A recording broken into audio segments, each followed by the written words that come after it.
I would say hindi ganun kalaki yung threat ng Portal kasi may Speed of Destruction. At the very least, may answer dito yung Team Falcon sa counter-engage na pwedeng gawin ng Smart Omega. At doon naman natin aasahan yung latest edition ngayon. Hawak naman ni Ukir ang isang Valentina under the Welcome to hands. Mobile Legends! Kung paano ba nila i-layer ng maayos. Pero pasok muna tayo here on the game number 2 ng match number 1.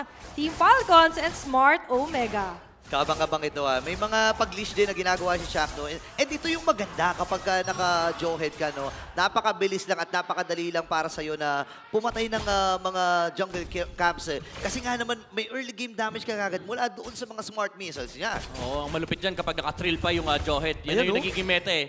Yung Jawhead na ang tier 1 talent is yung thrill. Thrill. Tapos Wilderness para mas mabilis siya humulit. Tapos naka-concussive blast.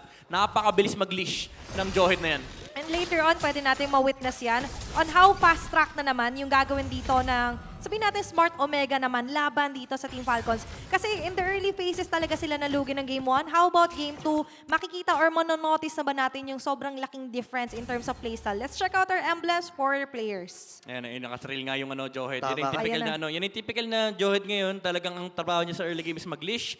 Make sure niya na nakakalabas yung kanyang jungler ng tamang pacing at hindi masyado na i-invade. Pero ang kailangan, actually, importanteng abangan dito yung yung XP. Kasi usually yung Hylos tsaka Hilda, although wala naman nagpapansinan sa kanilang dalawa, pero pagalingan sila sa Turtle kasi ang problema ng isang Hylos kapag kalaban niya Hilda is binubugbog ng Hilda yung jungler ng kalaban. Ang problema naman ng Hilda is kapag binugbog niya yung jungler ng kalaban, makikita niya biglang may carpet papunta sa jungler niya. So kanya-kanyang pahirapan sila ng buhay. So talagang importante yung trabaho ng dalawang XP laner na ito come the turtle fight. Tsaka nakita natin kahapon, ginagawa ni Renny J na puntahan yung mid laner. Di ba talagang pinuruhan niya Prince. kahapon itong si Oo. Super Prince. And same goes dito kay Fiona. Baka nga naman, ito yung magiging target nila ngayon. Ang magiging target nga ba ay itong si Andorio, pero ay iiskapo din lamang muna itong Ayan na si Flap. mga Smart Omega. At may bantayan dito sa pag-go. Ayun, inaabangan niya. Sabi niya, Andoril ka rito. Halika. Sabi ng Naorasan. caster, dapat daw bukbukin kita eh. Nagtatawag na ng mga kampe. Although for Smart Omega, na-force agad nila yung Purify for Ogwen. This is an early, somewhat poke around pa lang naman for Falcons and even Smart Omega. Pero sa ngayon, nakikita natin na while waiting for the ultimates, Yan, nakikita super- natin nagtetest ng waters dito, ang barangay. Aray, ang sakit, pinaghahampas dun sa may bandalikuran. At ngayon ay malaya na ata makukuha ng Team Falcons. Yung unang bagong naglaban, pero si Flap TZ. Grabe Ay, si naku! Flap! Yun yung escape mechanism na meron talaga kapag may chip ka. Tinakbuhan. Nagulat ako dun. Anong track and field? 30 minutes ako nagta-treadmill sa gym. Grabe talaga yung mga pagtakbo dito ni Flap TZ, yung sprint niya biglang ganon. Hindi siya nahabol ni Chakno, men. At yun yung pwede pa natin makita na time and time again na pwedeng ma-abuse dito ni Flap TZ. At yun yung mga pwede nating makuha na aral pala sa isang Hilda. Ang sakit sa puso nun. Yung di ba sinasabi natin, binubugbog na nga yung Suyu, Oo. pinagtripan na. May sagot eh. Sabi ni Chakno, okay lang yan, sige, hahakis ko sa Torian. Kaso nakipaghabulan eh. Oo nga Ay, alam mo na, mahirap maghabol eh. Mataya-taya eh. Nako, ewan ko na lang talaga. Tsaka ang nakikita natin dito, no, sobrang aktibo talaga ni Flap TZ at tina-target niya yung alam niya na makakatulong ng malaki doon sa mga nagiging team fight. Kaya malaya talaga nakuha ng Team Falcons yung unang pag-go ng laban na yun. And for Smart Omega naman, those kind of instances naman, kailangan nila mag-bounce back na maigi. And as much as possible, sila sana yung makitaan natin ng initiative mauna. Nandun yung initiative, kaso nga lang hindi nagpo-pull through dahil nga sa ginagawa rin ni Flap TZ na by the way, ay nakaabang na naman dun sa may bandang likod. Naghahanap lang ng pwedeng asarin, na pwedeng ibigay na information. And while waiting, in less than a minute, magre-respond ang pangalawang pag-go sa laban na to. Parang Grabe. alam ni Kyle TZ na may tao doon, ni Retry kagad, Chakno ay nakuha at naging first blood. Tapos si Q naman napapligger din. River manipulation na gamit ni Ukir. Atras muna, Team Falcons. Grabe si Flap TZ, men. Nag-chat siya sa GC, sabi niya, pre, kaka-barbell press lang nung Jawhead. Masakit pa. Pinindot kasi yung ejector. So, nung nawala ni ejector, sabi niya kay Flap, pwede na, kunin mo ni makina doon, kuha na magbuhat. Medyo pagod pa to. Pero sa ngayon, walang pagod-pagod. Diretso lang! Naku, let's bolt in kagad. Ukir, kailangan na umatras dahil kalahati kanyang buhay.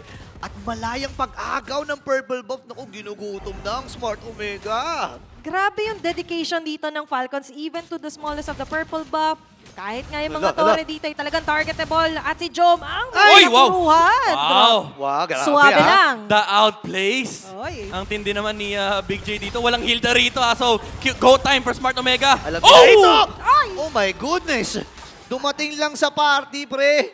Sumundot ng Shanghai. Kaya nga, late ka na. Late ka na doon sa birthday party. May isang Shanghai kukunin na nung barangay. Hindi niya na tinanong kung kanino to. Diretso lang. Yung pinakahuling Shanghai dun sa plato, Oo, kinuha. pagpasok niya ng pinto, may hawak na siyang tinidor eh. Tsaka ano yun na nakita natin kung paano talaga. Medyo na-shock din ibang members sa Smart Omega. That is definitely something na aasahan natin when it comes to Kyle TZ with his joy. Pero baba muna tayo ulit dito sa bandang kaila Jom na kanina pang minamatahan dito ng Falcons. Ito yung masarap sa, sa laro ng Falcons. Ito yung sagot nila sa Moscow na parang hindi ever magiging problema yung split. Kaya kanina pang walang tao di sa top lane. Isang minuto na actually, kanina pa iniwan ni Flap yan. Lumipat na siya ng gym. Sabi niya dito sa baba kasi pwede naman akong i-portal nung chip paakyat. Kaya ipit din yung Smart Omega rito. Imagine mo, kalahati ng mapa ng Smart Omega hindi nila ma-farm. And si Kyle TZ rito, free reign sa may top lane habang nagpa-farm lang din ng payapa si Super Marco. So kaya lalaki lang ng lalaki dito yung lead ng Falcons kahit wala pang nangyayari. 1 kill pa lang yung ganap natin sa mapa. 3.3k na yung hawak na kalamangan dito ng Team Falcons. Grabe, ginagawa lang ni Flap TC dito, pinapa-skill lang niya dito ang Smart Omega eh. Ginugulo lang talaga ng ginugulo. At nakabasag na dito sa may top. Gusto ko lang highlight First time ko nakita na mag-Sky Piercer ang isang suyo. Ay, oo nga, no? Sa pro game, sa pro play. Sa mga pro RG play. maraming gumagawa niyan. Marami talaga nag-experiment. Pero para dito sa Smart Omega, they have to make do with what they have so far. Kasi, guys, imagine 1-0 pa lang yung kill score natin. Pero para bang siksik-liglig na agad, on the side of Team Falcons, lahat ng mga nangyari na skirmishes. Not all more on team fights yung nakikita natin, but more so sa mga panggugulo, pick off yung gustong i-attempt sana dito ng Smart Omega. Pero laging nagugulo. Nababatrip sila dito, laging nakasilip kasi sila Flap TZ. And very nice din kasi ng mga pag-face check dito, Feifew. Paglatag ng treadmill, mapapa-exercise ka talaga muna. Yeah. I think they rush ni Andorio yung Sky Piercer. Didn't even try to finish the Hunter Strike or the War Axe. Pero problema yan kasi pag tinignan mo yung item ni Flap TZ rito, kompleto na yung Antique Keras. Oo. So even yung frontliner ng Team Falcons dito is equipped to deal with the Suyu. Talagang intay late game yung Smart Omega rito. Kailangan nilang ibalik yung Omega timers kasi yung Moskov, yung talagang makakapuro dito sa Team Falcons. Now, looking at the items, hindi nga niya tinapos Hindi yung na. Hunter Strike. Ay, oo Inuna nga. niyang tapusin dito yung Sky Piercer. I think the idea behind the pickup was to maximize yung kanilang Jawhead. Ang problema, hindi sila nilalaban ng Team Falcons. Nakikipagtagu-taguan yung mga heroes dito ng Team Falcons. Ang problema ng Smart Omega, ang sumisilip lang kanina si Flap TZ. Okay, speaking of pagsilip, si Flap TC nga ay nakasilip pero makakatakas nga ba siya? Nakatakas Nakatakas! pa! Itong si Flap at si Z. Si Ogun ay nasa may badalikod. Alam niya na nag-purple buff itong si Andorio. Any moment ay pwedeng sumugod ng Team Falcons. Pero dinudungaw lamang siya dito ni Ogun. Grabe, no, pinaglalaroan talaga sila ng mabuti dito ng Team Falcons. Oh, Kasi Chuck, no? mention, Yan na. tagu-taguan, pero ito harapan na! Ay, ayan na yung shortcut. Bagsak kagad itong si Chuck Mamba. Ngayon, ang puntirya lamang nila dito ay objektiba. Basag yung Torres sa may bandang ibaba. Pwede mag-transition sa may bandang gitna. Bilis. Ang hirap nito. Sinasakal nila dito yung Omega. Ang kita lang kasi ng Smart Omega rito yung mukha ni Flap Flap. eh. Ni Flap Kumbaga, lang. sila yung babangungutin eh. Yung alam mo yung sa The Shining, Oo. yung Here's Johnny, tas mukha ni Flap pinakalabas. Si Flap at si Flap yung nagiging bangungot dito ng Smart Omega. Pero a way out of this nightmare is of course makakuha sana sila na magandang pick-off. Kaso nga lang sila yung mapipick-offan. Naku, napatay kagad dito si Andorio. Kailangan umatras doon sa kahon ng Smart Omega. Wala yung kanilang jungler. And talagang kinakapalan ng Smart Omega kung ano ba yung mga opportunity na pwede nilang kunin dito. Pero again, time and time again, Flap TZ, Yeah. laging nakaplex sa kanila. Kailangan talaga ng Smart Omega ng cross-map play. Problem is, may chip na hawak dito yung Team Falcons. Now, looking at the minimap, kitang-kita mo yung effect nun. Pwede maghiwala yung jungler tsaka yung gold lane. Dalawang split lane yung hawak nila, the top and the bottom lane. Kasi walang problema eh. Pwede silang tawakin ng chip sa mid. Kung pwedeng mag-meeting ka agad. Mag-emergency meeting, press the button lang yung ultimate ng chip, yung shortcut. Magkikita bilis sila eh. lahat. And it's all about the speed here para sa Falcons. Yung tempo, nakuha na talaga nila all throughout. And yung pacing ng game, mas sila talaga yung nagdidikta. And very evident yan sa na-accumulate na rin nila so far, even onto their items dito, di ba? Na sobrang nahuhuli talaga dito May Moskov, may ang Moskov. versus Smart Omega. Sa Pero si baba. Moskov, si Jom! Sa baba, naging puntirya kagad nila dito. Nakuha na rin yung Lord mula sa Team Falcons. Grabe yung diversion play. Oo. Sinolo ni Balik Kyle dito. TZ yung Lord. Emergency button, pagkakita nila, dead body found. sa my may gosh. bottom lane, yung Moskov na nakahilata from Smart Omega. And ito yung sinasabi ko kanina, yung cross-map play na nanggagaling mula sa Team Falcons. Ang galing nga ni Kyle TZ, nagpaiwan pa siya. Just securing the Lord, napakaganda rin yung timing nung kanilang pag-TP dun sa baba. And for now, there's a new milestone for the Idol. Few now ranks third in MPL Philippines all-time kills with a total of 1,356, surpassing Benny Cutie. Ngayon, Ayun. pang third na siya. At mukhang lalo pang tataas ang kanyang rango sa susunod pang mga araw. Kasi kita nyo naman kung paano binibigyan ng sobrang hard time dito ng Falcons. Parang walang bawi si Smart Benny dun, Omega, ayaw talaga nilang bigyan. Walang ng bawi din si Benny. Oo Dun nga sa eh. stats. Di mo Mahirap. sure. Di ka sure. Di mo Di ka sure. Depende.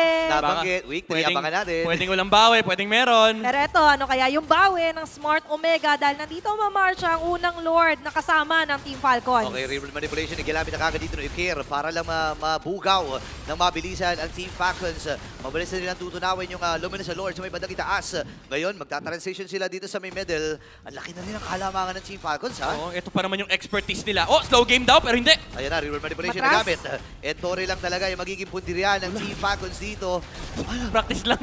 Okay, Tinesing lang. it's all about the patient game para dito sa Smart Omega. Tinesing lang talaga. Op. Okay, si Kyle TZ ay umabante na nga rin. Parang naiinip na Naglatag. dito ang Team Falcons. Andito yung paghagis Chakno. dito ni Chakno, pero matutunan mo siya. Nauna na kagad dito si Chak Mamba. Si Super Macbac ay napatay din. At si Andorio ay natunaw. Double kill para kay Kyle TZ. Tatlo na lang ang naatasan para dumipensa para sa Smart Omega.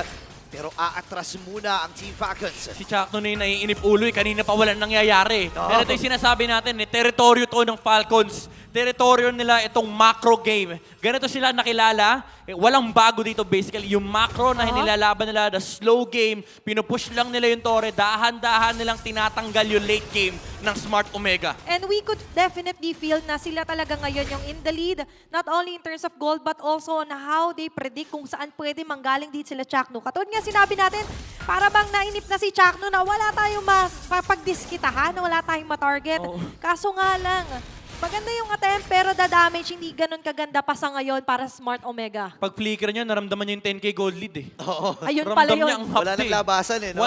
May rule pa naman sa ganyan, yung mga 1 second, 1 to 2 seconds mo lang iba-burst. Pag di mo na-burst ng 2 seconds, out ka na. Ang problema, di nga umabot ng 1 segundo yung Johid eh. At di rin siya makakapag-out din sa ganong klase ng sitwasyon. And for Smart Omega, unti-unti na namang nare-restrict yung movement nila sa mapa.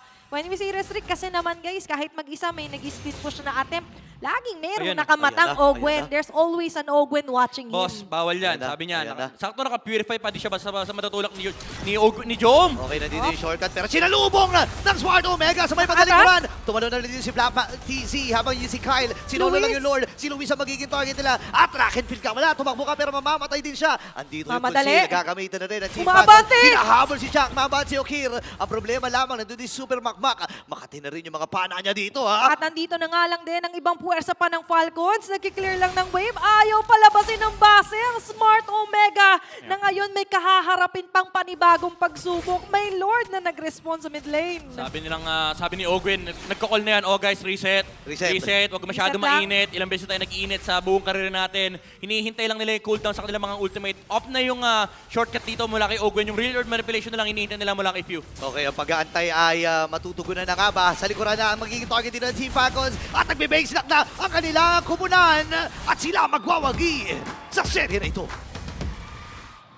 Team Falcons securing a 2-0 sweep laban sa Smart Omega. Wow, napakabilis ng laban na iyon. Nakita natin yung attempt ng Smart Omega pero laging nasa harapan ng mga mukha nila. Itong si Flap TZ. Pinag-usapan natin to kanina during the draft. May kaya nilang pagplanuhan and pinagplanuhan nila yung Team Falcons.